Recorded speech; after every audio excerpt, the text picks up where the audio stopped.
Capítulo 2. El robo de portafolios. La caligrafía perfecta brillaba delante de mí. Lo observé superficialmente con gran desconfianza. Su lectura me había dejado un extraño sabor metálico en el paladar. ¿Quién hubiera pensado que en ese portafolio robado iba a encontrar documentos tan personales? ¿Todos serían así? Tenía conocimiento de que el colegio al que asistía había sido originalmente un centro de capacitación para empresas. Incluso a la fecha aún se daban cursos de principios para el éxito, relaciones humanas y personalidad. Pero desde hace unos 5 años el motivo central del instituto no eran los cursos sino la preparatoria intensiva. ¿El cambio de giro tendría alguna relación con la penosa experiencia relatada por el autor de aquella carta? Pudiera ser. Pero si era así, no me conmovía. En realidad había muy pocas cosas que podían conmoverme, quizá ninguna.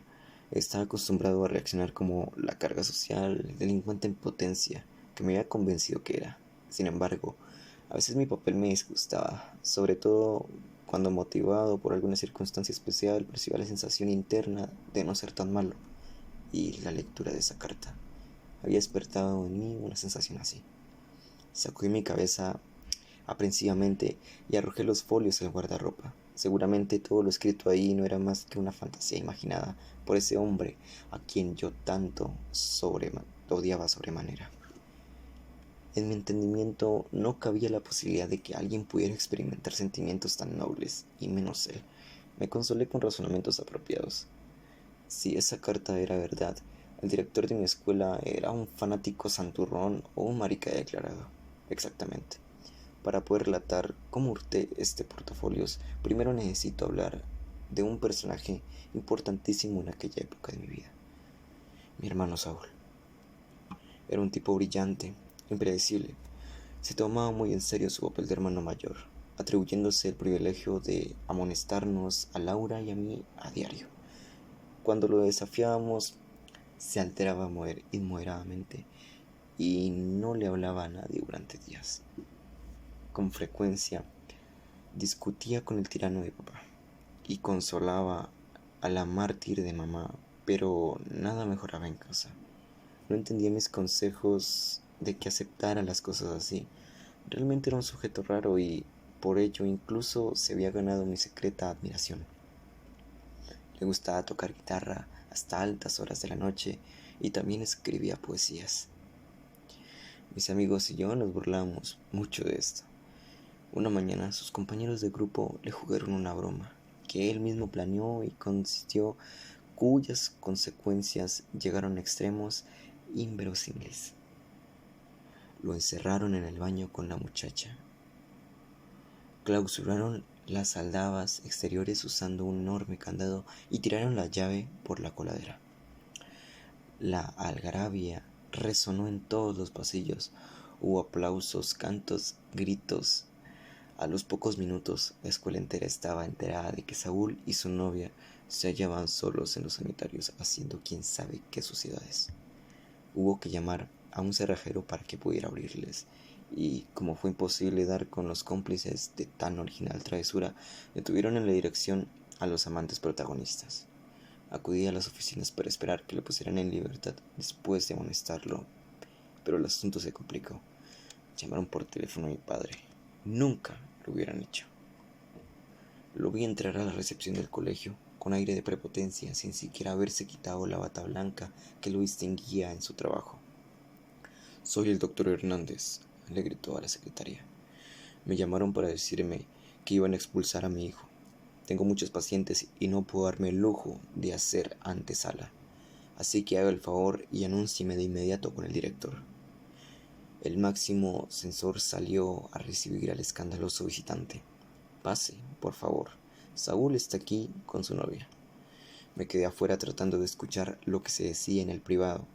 No fue difícil. Papá recibió las quejas haciendo grandes aspavientos, preguntando teatralmente cómo era posible todo eso. Mi hermano alzó la voz para defenderme y fue abofeteado cruelmente frente al director y la novia.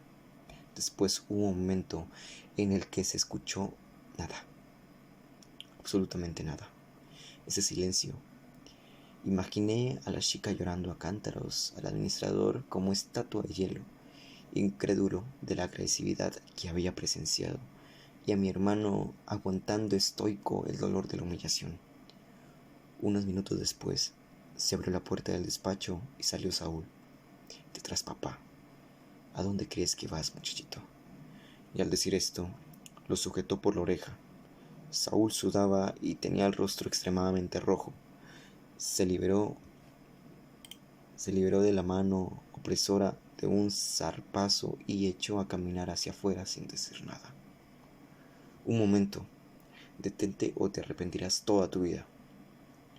En la calle, varios estudiantes observando la penosa escena en la que el adulto trataba de sujetar al joven jalándolo de los cuellos mientras éste se defendía, ágil y ferozmente, para alejarse a pasos rápido del lugar.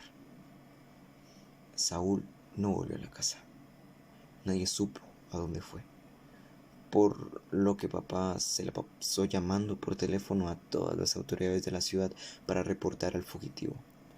Mamá estuvo llorando inconsolablemente y Laura y yo nos acostamos con la excitante novedad de que el primogénito no había abandonado el nido.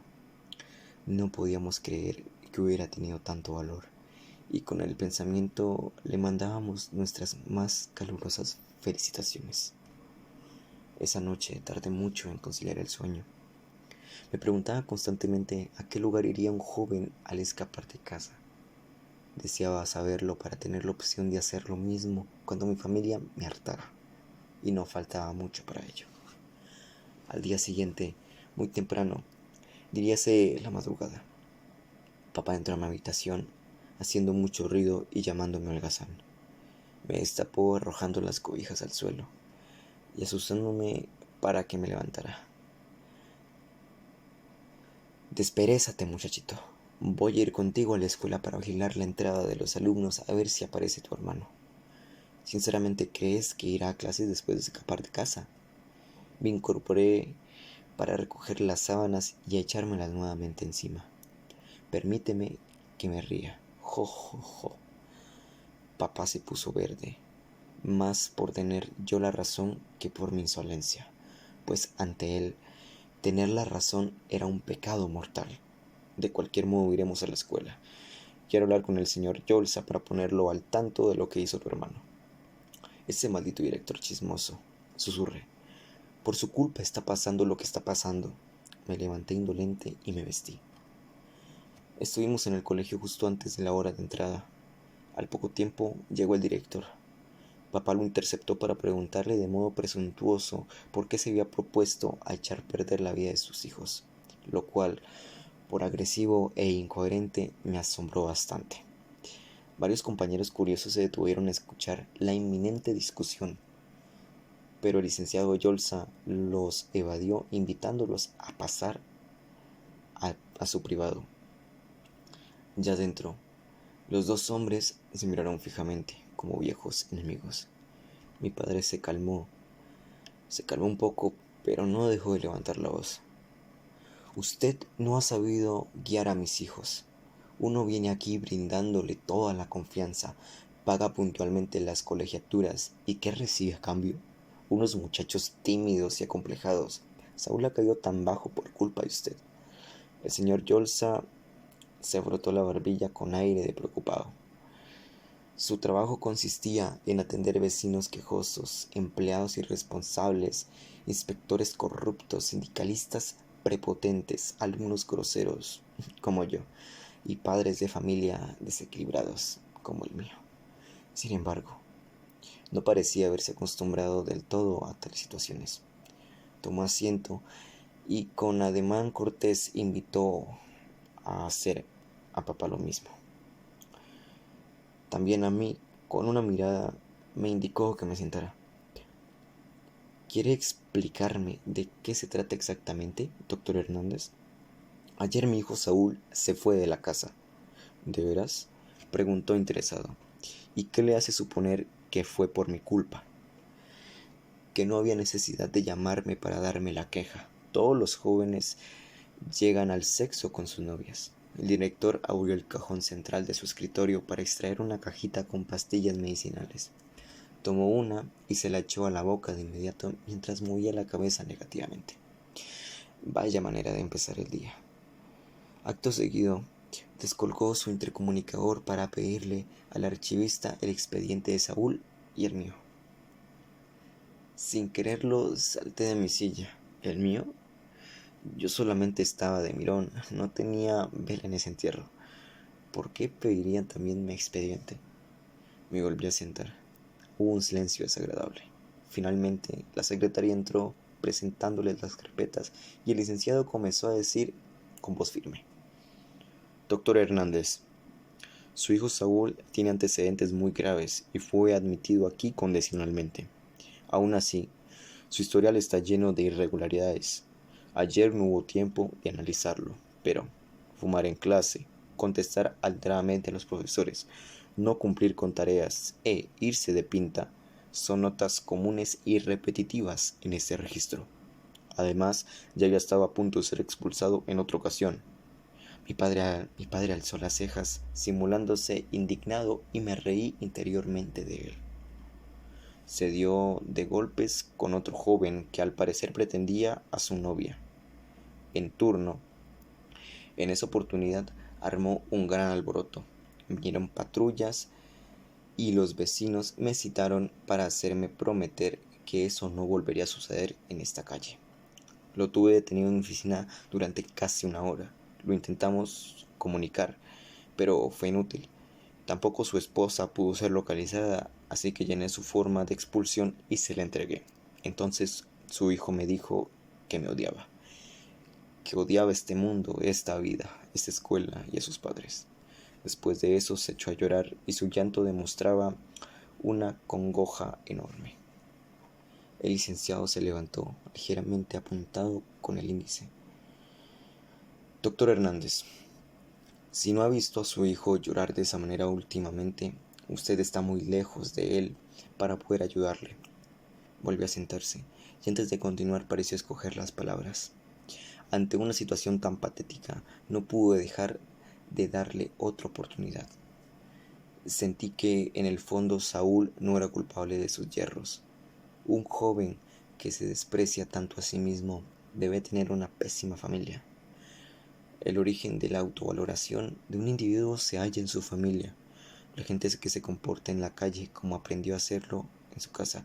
Si Saúl está en malos pasos, no hay más culpables que usted y su esposa. Mi padre está petrificado. El matiz sanguíneo de sus mejillas me hizo percibir su cólera. Esta era tal que no podía hablar. El director, en cambio, se mostró mucho más seguro e inadvertido que al principio. Seguidamente, abrió mi expediente y comenzó a hojearlo con detenimiento. Su hijo Gerardo es otra muestra de lo que le estoy diciendo. Para que se callara, lo miré con todo el repudio que pude, pero al individuo le pareció no importarle mi amenaza visual. Es impuntual, faltista, flojo. Los profesores lo reportan como un alumno de última categoría.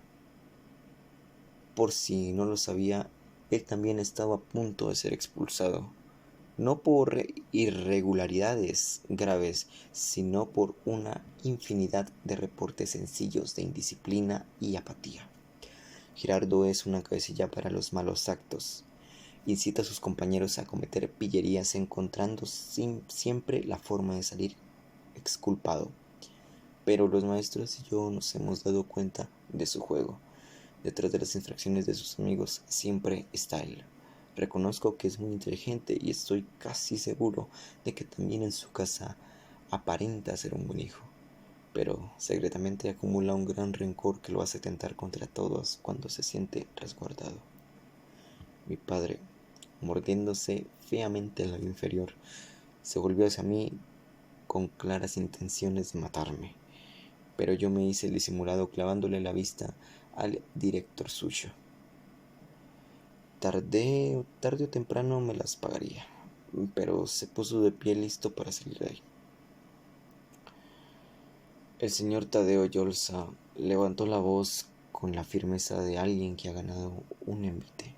Doctor Hernández, sus rabietas de padre indignado no ayudaron en nada. Sus hijos son listos pero terriblemente infelices. Tanto Saúl como Gerardo necesitan recuperar en primer lugar su autoestima. ¿Entiende eso? ¿Cómo suele corregirlos? Se acerca a ellos para tratar de entender sus razones y después los guía con mano fuerte pero amistosa, o simplemente les grita, los insulta y los abofetea, como hizo ayer con Saúl en esta oficina. Permite que en su hogar se apliquen sobrenombres, se hagan burlas y críticas destructivas, se exalten las capacidades de unos para menospreciar a los otros, se invoquen deseos de que tal o cual hijo sea distinto o se admiren envidiosamente las condiciones de otras familias. Si así ha sido, usted ha creado en ellos una autovaloración peligrosamente pobre. Todo ser humano aprende a autovalorarse en un lugar donde crece, ayudado de las personas con quienes convive. En la familia nacen las expectativas del individuo, su moral, su forma de sentir, su personalidad. El director parecía ansioso de continuar hablando, como si hubiese esperado durante meses la oportunidad de decirle todo esto. Mi padre se volvió hacia él con la vista desencajada. Por un momento pensé que se le echaría encima. Ustedes, los maestros, tartamudeó, visiblemente afectado, son demagogos y engreídos. Creen que tienen el derecho de meterse en la vida de los demás como si fuesen perfectos. Doctor Hernández, usted y yo ya nos conocíamos.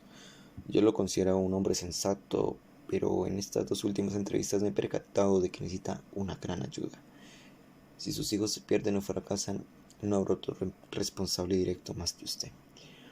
Vi cómo mi progenitor apretaba los puños hasta que los nudillos se le pusieran blancos. Su siguiente objeción apenas fue inteligible. Ustedes, los maestros, se creen sabios. Le devuelven la responsabilidad a uno, pero son incapaces de hacer algo por los muchachos. Cabizbajo, dio la vuelta y sin despedirse salió bruscamente del lugar. Al verlo alejarse, por primera vez me percaté de que no era tan inmune como yo había pensado. Sentí lástima por él. Además, su estatura me pareció más baja de lo que siempre creí. El director corrió para alcanzarlo. Posiblemente no deseaba que la desvancia la terminara de ese modo. Me quedé en la oficina solo. Miré a mi alrededor buscando algo, no sabía qué. El portafolio personal del señor Tadeo Yolza estaba a un lado del escritorio. Lo tomé y salí como relámpago para evitar ser detenido por la secretaria. En la calle, los dos adultos aún discutían. No me detuve, no quería saber más del asunto.